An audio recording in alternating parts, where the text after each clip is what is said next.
분실물 보관소의 겨울. 파트 1.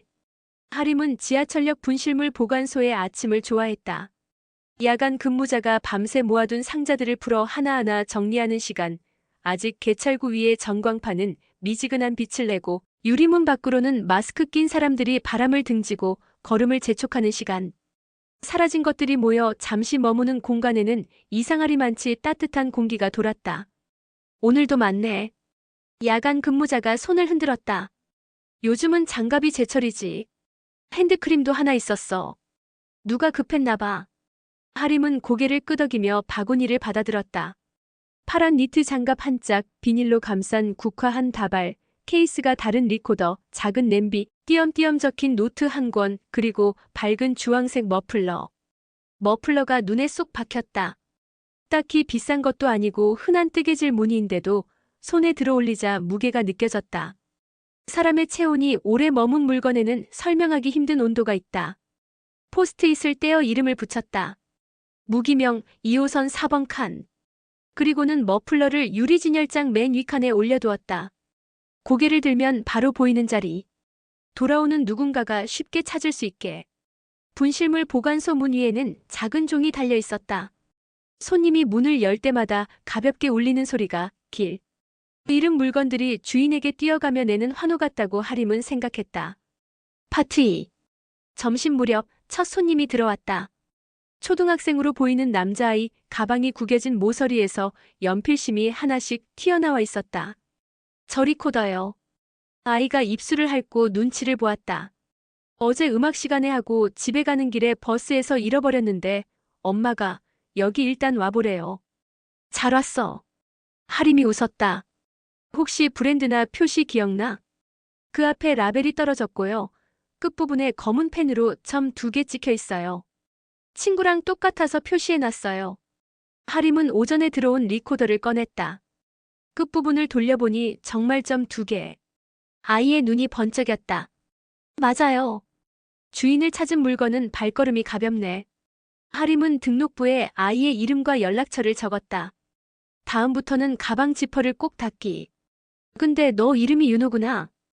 음악 좋아해? 잘은 못해요. 근데 음악쌤이요. 숨을 길게 길게 뽑아서 소리를 밀어보라고 했어요. 그러면 노래하는 것 같대요. 좋은 말이네. 하림이 말했다. 좋은 소리는 숨을 오래 들이마시는 것에서 시작되는 것 같아. 급한 걸 한 번만 미루고 크게 숨 쉬는 일. 아이의 어깨가 조금 내려앉았다. 리코더를 가방에 넣으며 그는 아주 조심스럽게 지퍼를 끝까지 닫았다. 종이 소리가 반짝 울렸다. 파트 3. 오후에는 오래된 비닐봉지를 든 할머니가 찾아왔다. 목에 두른 목도리는 해진 회색이었고 장갑은 짝이 맞지 않았다. 여기가 뭐 잃어버린 거 찾아주는데요? 할머니가 물었다. 네, 찾으시는 물건 있으세요? 물건을 잃어버린 건 아니고요. 여기가 조용해서 잠깐 앉아 있어도 되나 해서. 할머니가 멋쩍게 웃었다. 지하철 타면 머리가 어지러질해서 집까지 가려면 좀 앉았다 가야 하거든요. 하림은 자리 하나를 손바닥으로 슥 문질러 먼지를 털어내고 의자를 빼주었다. 그럼요. 따뜻한 물 드릴게요. 할머니는 감사 인사를 하고 컵을 두 손으로 감쌌다. 손등에 군데군데 뭉친 물감 자국 같은 얼룩이 있었다. 할머니는 진열장 속의 물건들을 한동안 묵묵히 보다가 주황색 머플러 앞에서 멈췄다. 저건 예쁘다. 할머니가 속삭이듯 말했다. 저런 색은 용기가 있어야 걸치더라고. 많이 눈에 띄죠. 하림이 웃었다. 사람도 그래요. 할머니가 말했다. 눈에 띄면 좋은 점도 있고 골치 아플 때도 있고. 근데 나이 들면 눈에 덜 띄게 돼요. 그게 편하기도 한데 갑자기 서운할 때가 있어요. 하림은 대답 대신 미지근한 물을 한 모금 마셨다. 할머니의 말은 보관소 구석에 내려놓은 오래된 캐리어처럼 조용히 마음에 내려앉았다. 따님이나 아드님이 계세요? 하림이 조심스럽게 물었다. 아들이 있지. 멀리 살아요? 전화는 자주 하는데 할머니가 컵을 내려놓았다. 지난번에는 손자 목소리를 들었는데 말이 어찌나 빠른지 알아듣기가 어렵더라고. 내가 느린 거겠지. 천천히 말해달라고 해보셨어요? 하림이 물었다. 그런 말하는 것도 용기가 필요하더라고요. 할머니가 웃었다. 눈에 띄는 머플러처럼. 할머니는 잠시 쉬었다 가겠다며 하림에게 따뜻한 시선과 함께 작은 귤을 한 개 건넸다. 귤 껍질을 까는 동안 분실물 보관소에는 달콤한 향이 번졌다. 파트 4. 해가 기울 무렵 배달 오토바이 헬멧을 든 청년이 뛰어들어왔다. 숨이 가빴다. 혹시 검정 가죽 장갑 한 짝 들어온 거 없나요? 오른손 거요. 왼손은 있는데 오른손이 없어져서. 청년의 오른손은 빨갛게 얼어 있었다. 언제 어디서 잃으셨는지 기억하세요? 바로 위에 있는 육교 근처요. 대기하면서 오른손 장갑 벗고 문자 보내다가 다음 배달 뛰느라 깜빡한 것 같아요. 하림은 오전에 들어온 장갑 더미를 뒤졌다. 낡았지만 손바닥에 굳은 살처럼 다른 무늬가 있는 오른손 장갑 한 짝이 있었다. 청년은 입술을 깨물고 장갑을 끼며 안도의 숨을 내쉬었다. 살았다. 청년이 웃었다. 이게 있어야 브레이크 잡을 때 손이 덜 미끄러워요. 괜찮으세요? 손이 많이 트셨네요. 하림이 물었다. 요즘 기름값 오르고 주문 많은 시간대만 뛰면 조금 낫거든요. 청년은 어깨를 풀었다. 근데 밥 먹을 시간이 애매해요. 막상 시간이 비면 기운이 없어져서 또 못 먹고. 하림은 서랍에서 작은 초코바 하나를 꺼내 그의 손에 쥐어주었다. 분실물은 아니지만 분실된 기운을 찾는 데는 이게 특효약이에요. 청년이 껄껄 웃었다. 여기 사람 잃어버린 것도 찾아주시나 봐요. 사람은 스스로 찾아오는 것 같아요. 하림이 말했다. 하루를 다 뛰고 나면 저도 여길 나가면서 내가 어디에 있었는지 다시 확인하는 느낌이에요. 청년은 연신 고개를 끄덕였다. 가게 로고가 붙은 헬멧을 쓰며 문을 나서다가 다시 돌아보았다. 저 이 머플러 예쁘네요. 누구 건가요? 아직 주인이 안 나타났어요. 그럼 더 잘 보이는 데에 걸어두세요. 청년은 손가락으로 유리장 꼭대기를 가리켰다. 사람들이 눈에 띄면 더 빨리 찾거든요. 음식처럼. 종소리가 또렷하게 울렸다. 파트 5. 분실물 보관소는 하루 종일 사람의 얘기가 쌓이는 곳이어서 퇴근길의 하림은 늘 조용했다. 집으로 돌아가는 전철에서 창밖을 보며 그는 가끔 오늘 만난 사람들의 얼굴을 떠올렸다. 리코더를 꼭 쥐고 지퍼를 닫던 윤호의 손, 말끝마다 용기라는 단어를 꺼내던 할머니, 오른손 장갑을 끼고 다시 달려나가던 청년의 뒷모습. 그날 밤 하림은 엄마에게 전화를 걸었다. 단출한 안부를 묻고 별 얘기도 아닌 얘기를 오래 했다. 엄마, 나 내일 주황색 머플러 얘기해줄게. 엄마가 왜냐고 묻자 하림은 대답 대신 웃었다. 그냥 예뻐서. 그래, 예쁜 얘기는 자주 해. 엄마가 말했다. 예쁜 얘기는 듣기만 해도 나이가 덜 먹는 것 같더라. 파트 6. 다음 날 진열장에 놓인 주황색 머플러 앞에 연두빛 카디건을 입은 여자가 섰다. 머리를 낮게 묶고 손에는 도톰한 노트를 들고 있었다. 혹시 이거 여자가 조심스럽게 물었다. 어제 2호선 타고 오다가 두고 내린 것 같아요. 실밥이 한 군데 살짝 빠져 있어요. 여기요. 여자는 머플러 한쪽 끝을 살짝 느려보였다. 진짜로 조그만 고리가 톡 튀어나와 있었다. 맞으시네요.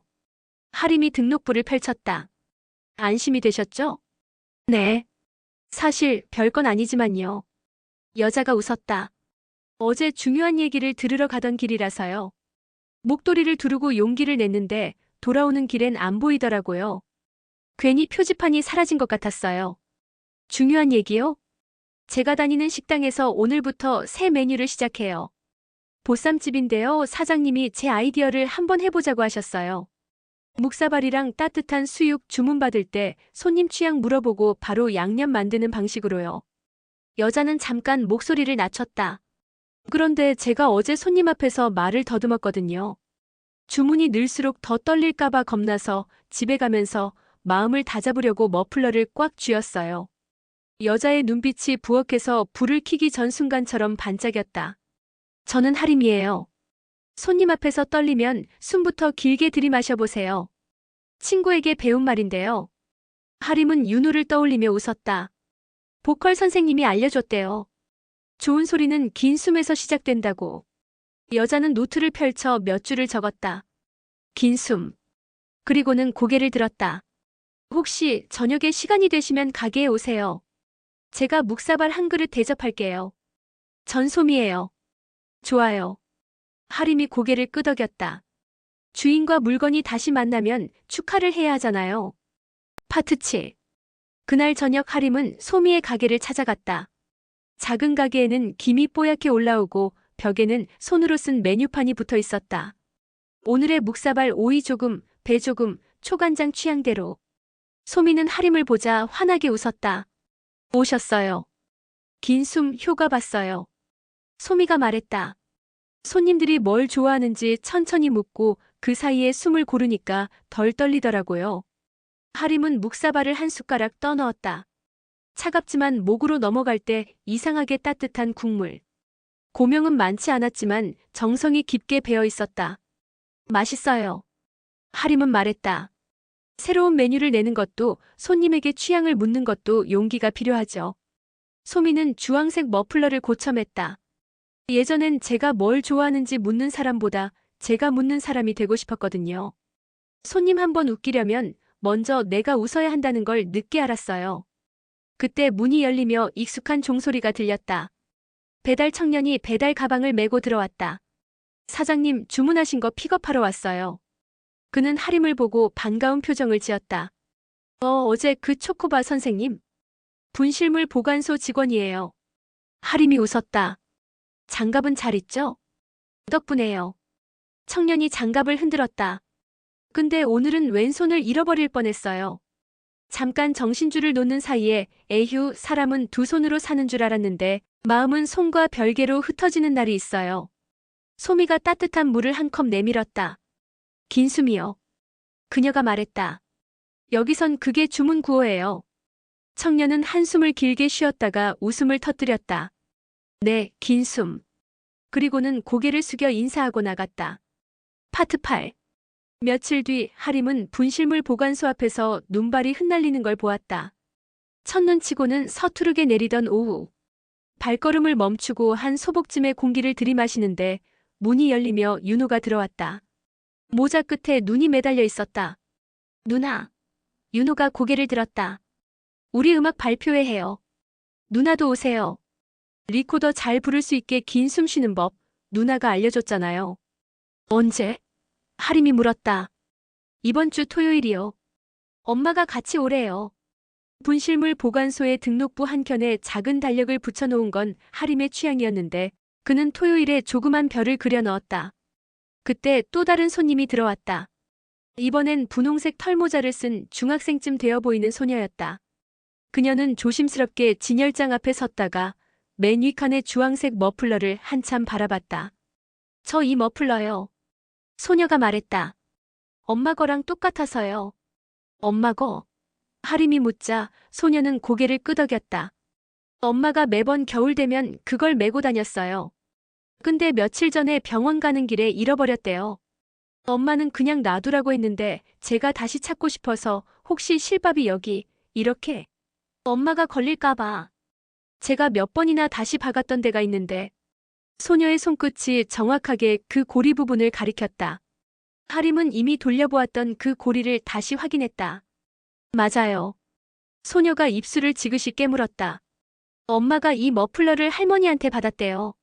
할머니한테 받은 무언가를 잃어버리면 나이를 한 살 더 먹는 기분이 든대요. 나이 덜 먹는 얘기를 들은 적이 있어요. 하림은 엄마의 말을 떠올렸다. 예쁜 얘기를 자주 하면 늦게 늙는다더라고요. 그럼 오늘은 예쁜 일이네요. 소녀는 머플러를 받아 조심스럽게 접어 가방에 넣었다. 감사합니다. 엄마가 분실물 보관소는 사람을 찾아주는 데라고 하셨어요. 물건을 통해서. 그럴 때가 있어요. 하림은 말했다. 물건이 사람을 데려오기도 하고 사람이 물건을 데려오기도 하고. 소녀가 돌아간 뒤 하림은 한동안 진열장의 빈자리를 바라보았다. 빨간 실로 꿰맨 작은 흉터가 남은 듯한 자리. 떠난 것을 찬찬히 바라보는 일은 남아있는 것의 형태를 알게 해주었다. 파트 9. 토요일 학교 강당에는 부모들이 모여 있었다. 하림은 뒤쪽에 앉아 윤호반의 순서를 기다렸다. 리코더 합주 고향의 봄. 아이들은 일제히 리코더를 들고 입을 맞춘다. 첫 음이 조금 흔들리다가 둘째 마디부터 안정된다. 무대 중앙의 윤호는 어깨를 조금 들썩이며 긴 숨을 들이마셨다. 하림은 그 숨이 어디쯤 머물렀는지 알 것 같았다. 숨의 끝에 닿은 소리는 놀랍도록 또렷했다. 공연이 끝나고 아이들이 인사할 때 윤호는 관객석 쪽을 향해 작게 손을 흔들었다. 하림은 천천히 그 손을 흔들어 답했다. 공연이 끝나고 윤호 엄마가 다가와 고개 숙여 인사했다. 아이한테 리코더 찾아주셨다면서요. 그날 집에서 울던 애가 다음날 아침에 갑자기 자기가 숨을 길게 들이마시겠다는 거예요. 그 뒤로는 조금 덜 다급해졌어요. 물건을 되찾으면 마음이 자기 자리도 좀 찾는 것 같아요. 하림이 대답했다. 학교를 나와 분실물 보관소로 돌아가는 길, 하늘은 눈을 그칠 것처럼 보였다가 다시 내렸다. 유리문을 열고 들어가자 먼저 와 있던 사람이 있었다. 회색 목도리를 두른 할머니다. 그녀는 손에 종이가 든 봉투를 들고 있었다. 여기 있었네요. 할머니가 웃었다. 날이 추워져서 따뜻한 데가 생각났어요. 잘 오셨어요. 하림이 말했다. 분실물은 없으시고요? 있지요. 할머니가 봉투를 내밀었다. 사람 마음이요. 내가 잃어버리고 싶진 않았는데 저절로 흐려지는 것 말이에요. 그래서 이렇게 써봤어요. 그날 말하던 용기. 내가 눈에 덜 띄게 된 게 편한데도 서운하다고 했잖아요. 그 서운함을 말로 써봤어요. 봉투 안에는 연필로 눌러 쓴 편지가 있었다. 할머니는 조심스레 읽어 내려갔다. 아가, 내가 너무 빨리 말할 때 가끔은 놓치지만 나는 너의 모든 말을 사랑한다. 천천히 말해달라고 말할 용기가 필요했지만 오늘은 내가 먼저 천천히 적는다. 내가 느린 게 아니고 내가 빠른 게 아니고 우리는 단지 서로의 속도를 배우는 중이다. 할머니는 아직 배울 게 많다. 하림은 눈을 깜빡였다. 고운 글자들 사이사이에 손끝이 떨렸던 흔적들이 있었다. 전화하기 전에 한번 읽어보려고요. 할머니가 덧붙였다. 목에 힘이 들어가면 목소리가 떨려서. 긴 숨이에요. 하림이 몸을 기울여 말했다. 할머니도 긴 숨. 할머니는 작게 웃으며 긴 숨을 들이마셨다. 그리고는 버튼이 큰 휴대전화를 꺼내 번호를 눌렀다. 스피커에서 손자의 빠르고 맑은 목소리가 흘러나왔다.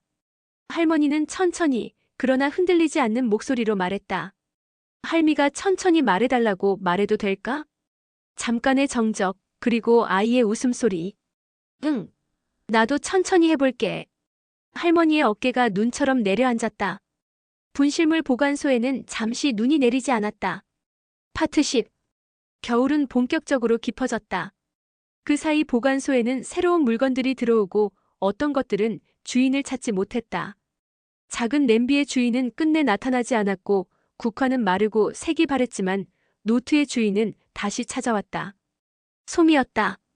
그는 노트 하나를 두고 갔고 다른 노트 하나를 챙겨갔다. 이건요. 솜이가 말하길 손님들이 각자 좋아하는 것들을 적은 노트예요.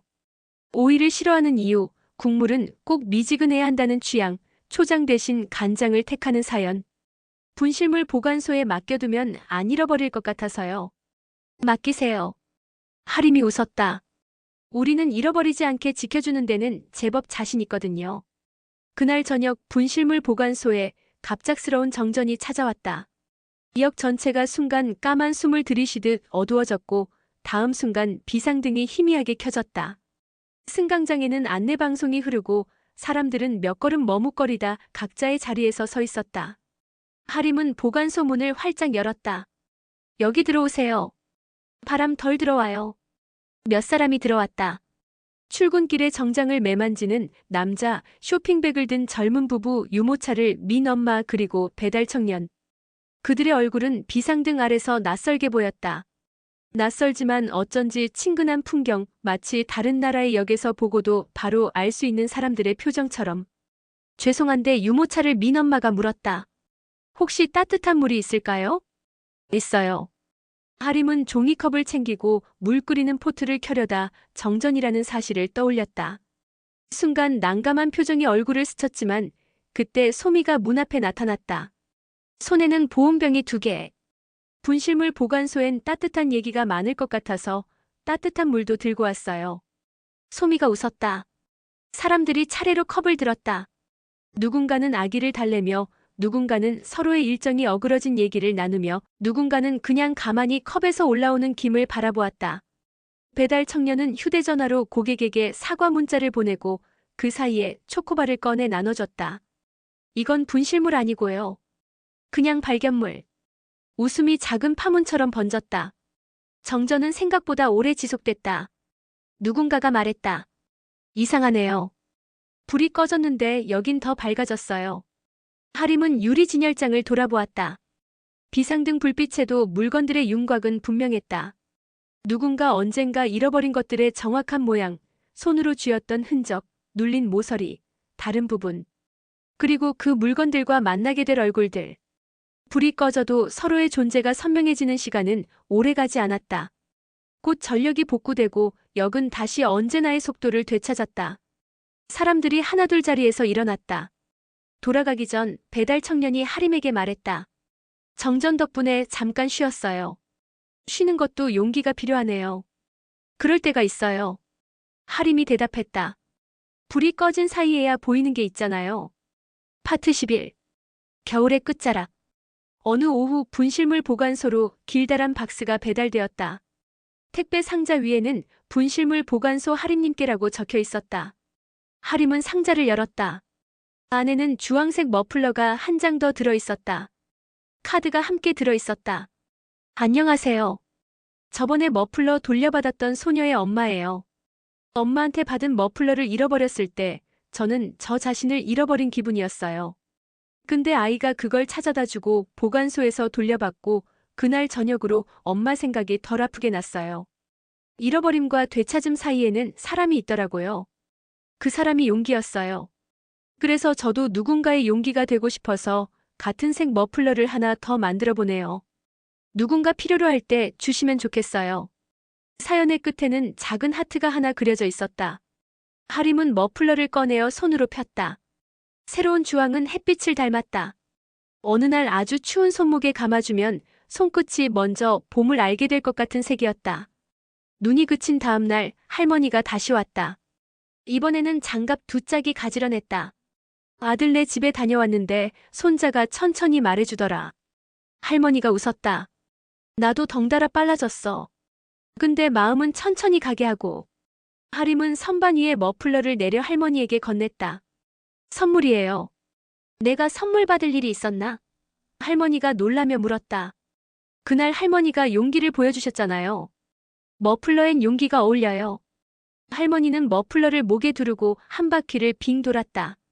순간 할머니의 얼굴이 더 환해졌다. 눈에 띄는 색이었지만 전혀 어색하지 않았다. 할머니는 거울도 보지 않고 유리문 너머 사람들의 움직임을 보며 살짝 고개를 끄덕였다. 눈에 띄는 것도 나쁘지 않네. 파트 12. 봄이 올 때까지 분실물 보관소에서는 많은 일들이 있었다. 또다시 리코더가 들어왔고 어떤 날에는 다른 색 머플러가, 어떤 날에는 몇 년 전 우승팀의 마킹이 지워진 야구 모자가 들어왔다. 그 물건들이 머무는 동안 하림은 사람들의 목소리를 들었다. 누군가에게는 시간이었고, 누군가에게는 용기였고, 누군가에게는 그냥 그날을 지나가기 위한 작은 휴식이었다. 가끔 하림은 생각했다. 일이라는 건 어쩌면 사라진 것들을 부드럽게 붙잡아주는 기술인지 모른다고. 거기서 중요한 건 손의 능숙함이 아니라 기다리는 마음일지 모른다고. 누군가가 돌아올 수 있는 길목에 가만히 서서 문에 달린 작은 종소리가 울릴 때마다 잘 오셨어요라고 말할 준비를 하는 일. 어느 날 저녁 소미가 노트를 가지러 왔다. 가게 사람들의 취향이 빼곡히 적힌 노트였다. 그녀는 한 페이지를 펼쳐 하림에게 보여주었다. 긴 순분실물 보관소에서 배운 말. 그 밑에는 다양한 손글씨로 취향들이 적혔다. 묵은지 조금, 얼음 3개, 파 얇게. 그리고 한 귀퉁이에 배달 청년이 쓴 것으로 보이는 글씨가 있었다. 휴식 10분 필수. 하림은 웃음을 터뜨렸다. 정전 때 배운 거군요. 네. 소미가 말했다. 분실물 보관소 덕분에 우리 가게도 조금 더 따뜻해졌어요. 손님들이 자기 얘기를 더 잘하게 됐거든요. 맞춤은 맞춤인데 사람을 맞추는 거요. 하림은 문 밖을 봤다. 봄볕이 아직 서툴렀지만 사람들의 옷깃은 조금씩 가벼워지고 있었다. 오늘은 일찍 문 닫고 같이 묵사발 먹을래요? 소미가 물었다. 가게 사람들이랑. 좋죠. 하림이 고개를 끄덕였다. 오늘은 잃어버린 시간을 찾는 날이네요. 그 말은 누가 받아 적지 않았지만 그날의 공기는 오래 기억될 듯 했다. 하림은 분실물 보관소에 유리 진열장을 닫고 불을 끄며 천천히 긴 숨을 들이마셨다. 종소리가 마지막으로 한 번 울렸다. 그 소리는 누군가가 돌아올 길을 또렷이 밝혀주는 작은 신호 같았다. 그리고 다음 날 다시 문을 열면 사라진 것들이 돌아오고 새로 사라진 것들이 들어오고 사람들은 자신이 어디에 있었는지 서로의 얼굴을 보며 알게 될 것이다. 같은 길을 걸어도 오늘은 조금 더 천천히, 숨은 조금 더 길게, 마음은 서로에게 조금 더 따뜻하게.